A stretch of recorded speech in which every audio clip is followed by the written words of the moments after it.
Et bienvenue sur la chaîne Messor Room Naturel, la chaîne qui kiffe les messeurs, gros passionné de messors. Donc aujourd'hui on va parler d'une messor bien particulière. N'oubliez pas de mettre un petit like, de vous abonner, de mettre un petit commentaire. Ça fait toujours plaisir pour tout ce qu'on fait depuis très longtemps. En tout cas moi je fais ça depuis très longtemps. Et ça fait toujours plaisir d'avoir des petits retours. Hein, ça fait toujours, voilà, c'est tout le mal qu'on se donne.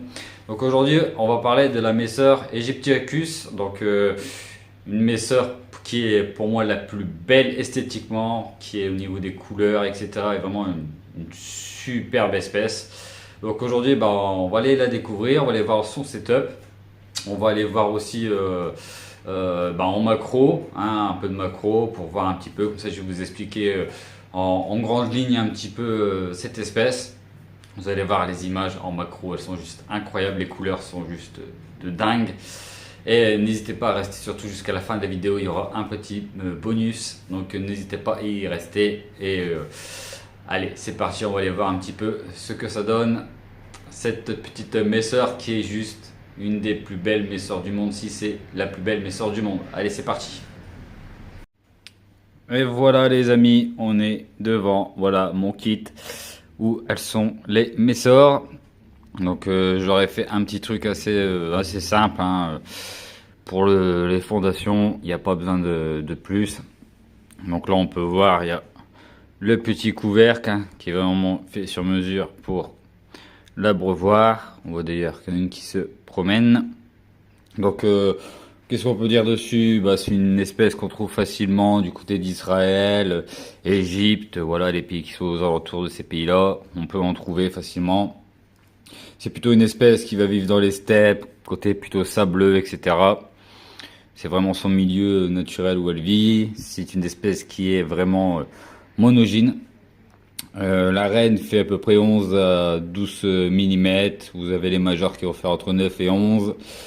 Et vous avez les ouvrières qui font entre 4 et 7 mm. Mais ça reste des chiffres à peu près. C'est jamais exact. Donc en fait, on va dire la particularité de cette espèce, c'est que pour moi, et je pense que après toutes celles que je possède, c'est voilà, c'est l'une des plus belles. Parce qu'elles ont quand même la tête et le thorax vraiment bien rouge. Bah, contrairement à beaucoup de mes sœurs qui vont être plutôt sombres ou noirs, ou en tout cas dans le orange, etc. Ensuite, niveau maintien, ben, moi je les maintiens à 27 degrés. 27 degrés, 26, 27, c'est très bien. Il n'y a pas besoin de plus. Le taux d'humidité dans les nids, il faut compter une bonne 60% à peu près hein, pour avoir une belle... voilà, avoir quand même un minimum d'humidité pour dire que ça se développe assez bien. Donc là, elles sont dans un nid largement assez. Elles vont pouvoir se développer tranquillement. Là, on a à peu près, je pense, peut-être une trentaine d'ouvrières, peut-être un peu plus. Hein, je les ai pas comptées exactement. Mais voilà un petit peu. Donc là, on va les filmer un petit peu en macro. Comme ça, vous allez voir la beauté de ces messors. Ils sont juste magnifiques.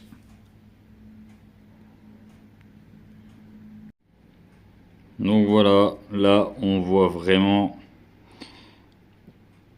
les couleurs exceptionnelles de cette messeur. Franchement, pour moi c'est la plus belle au niveau coloration. Donc là forcément elles sont un petit peu en panique et j'ai enlevé leur cache rouge. Mais franchement c'est une espèce juste magnifique. Regardez-moi cette jean qui est juste sublime.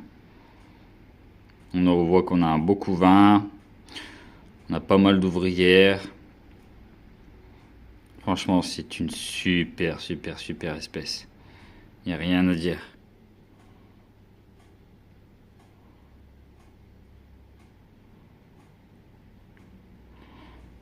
Pour moi, c'est la plus belle niveau coloration. Après, je pense que ça doit être la troisième plus chère aussi, parce qu'elle coûte vraiment un certain prix. Il faut compter une 130-140 € en moyenne hein, pour avoir une toute petite fondation. Donc là, vu comment elle s'est développée, bon, elle vaut un peu plus cher. Mais bon, je l'ai eu grâce à un ami, que d'ailleurs je lui remercie beaucoup. Grâce à lui, j'ai pu avoir dans mes messors, celle-ci, elle est vraiment magnifique.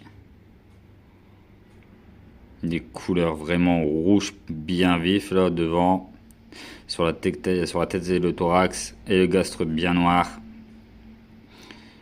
Franchement, c'est un plaisir de les avoir. On s'en lasse jamais des images comme ça. C'est toujours magnifique, surtout pour un passionné de messors comme moi. Je les adore. Ce sont mes bébés et ça se développe super bien, on le voit.